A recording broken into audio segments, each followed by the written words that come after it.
Hello friends and welcome back to our channel.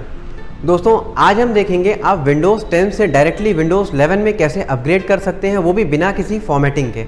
यानी कि आपके जितने भी सॉफ्टवेयर्स और एप्लीकेशन इंस्टॉल्ड हैं वो सब के सब एज इट इज़ रहेंगे, आपके डेटा को कोई भी फ़र्क नहीं पड़ेगा। आप सिंपली स्विच करेंगे विंडोज़ 10 से विंडोज़ 11 में, और वो भी सिर्फ कुछ ही मिनटों में। तो चलिए देखते हैं हम ये काम कैसे कर सकते हैं, बट उसके पहले चैनल को सब्सक्राइब करना ना भूलें।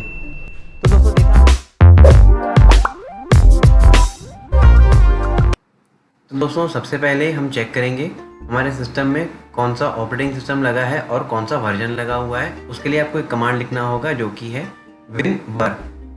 winvar लेके क्लिक करेंगे तो आप देख सकते हैं यहाँ पर विंडोज़ 10 इंस्टॉल्ड है और इसका वर्जन आप देख सकते हैं। यहाँ पर वर्जन चेक करने के बाद आपको क्लिक करना होगा ओके।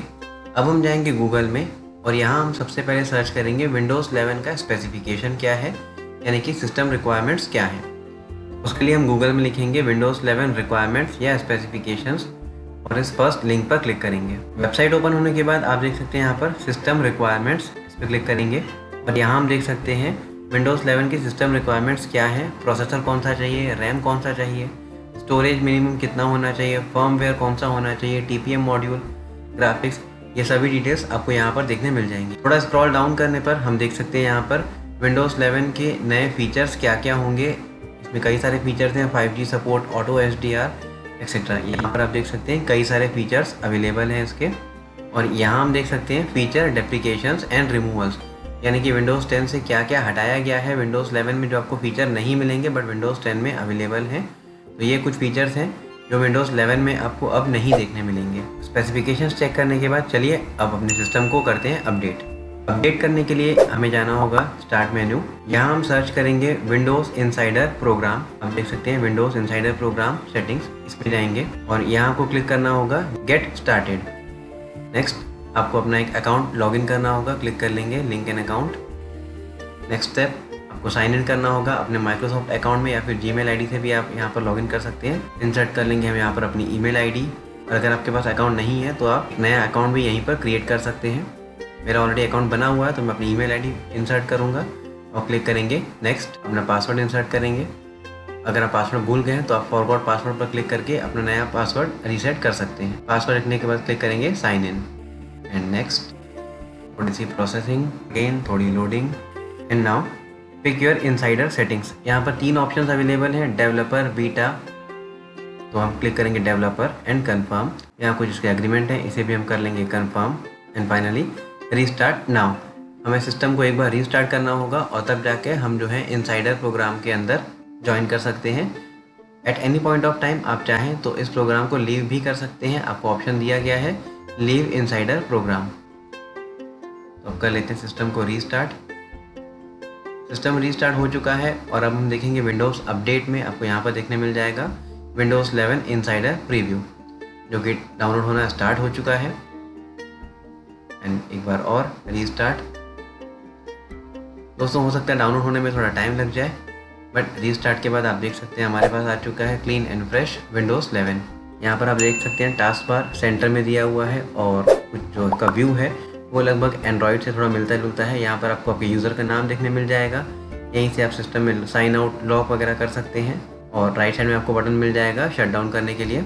यहाँ आप देखेंगे रिकमेंडेड प्रोग्राम, जितने भी आपके फाइल्स एंड फोल्डर्स जो रिसेंटली आपने ओपन किए थे वो सब के सब आपको देखने मिलेंगे रिकमेंडेड के अंदर। और ऊपर हम देख सकते हैं हमारे जितने भी सॉफ्टवेयर या फिर एप्लीकेशंस हमारे सिस्टम में इंस्टॉल्ड हैं। ऑल ऐप्स में क्लिक करके आप जितने भी आपके सिस्टम में सॉफ्टवेयर्स या एप्लीकेशन इंस्टॉल्ड हैं उन सभी की लिस्ट देख सकते हैं, जैसे कि हम आज तक किसी भी विंडोज़ में देखते हुए आ रहे हैं। यहाँ पर आप देख सकते हैं मेरा डेस्कटॉप कम्प्लीटली ब्लैंक है। हालांकि मेरे डेस्कटॉप पे कई सारे आइकन्स रखे हुए थे, उन्हें विजिबल करने के लिए हमें जाना होगा व्यू और शो डेस्कटॉप आइकन्स।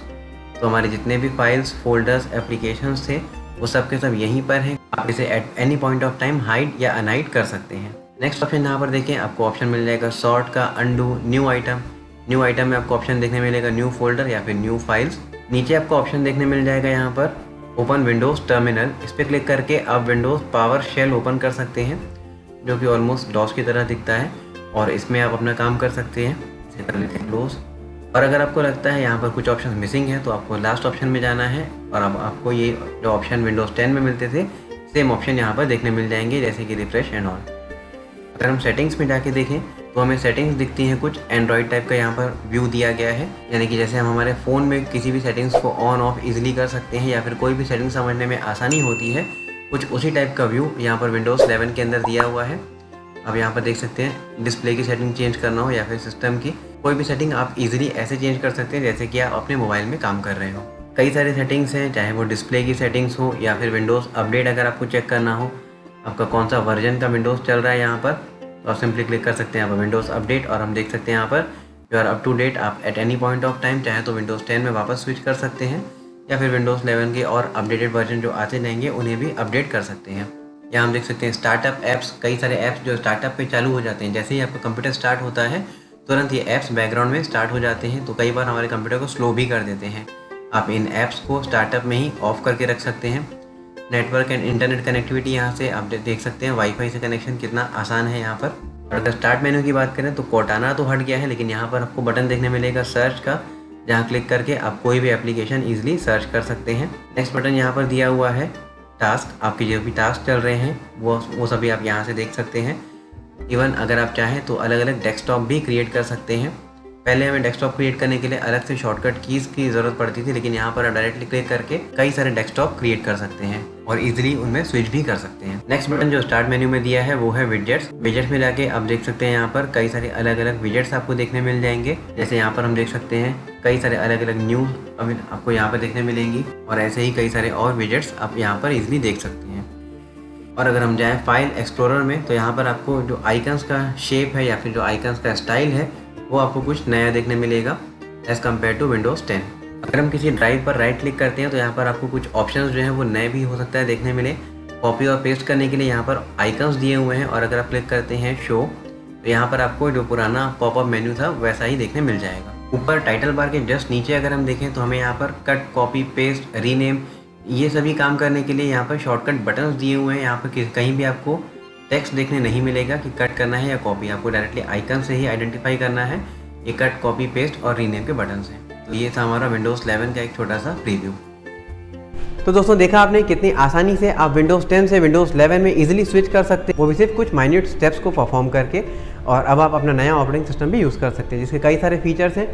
हमारे आगे वाले वीडियोज़ में हम देखेंगे विंडोज़ 11 के features as compare to Windows 10। अगर आपको वीडियो पसंद आया है तो प्लीज़ लाइक करें, शेयर करें, चैनल को सब्सक्राइब करना ना भूलें और कमेंट बॉक्स में अपना फीडबैक ज़रूर दें। Thank you.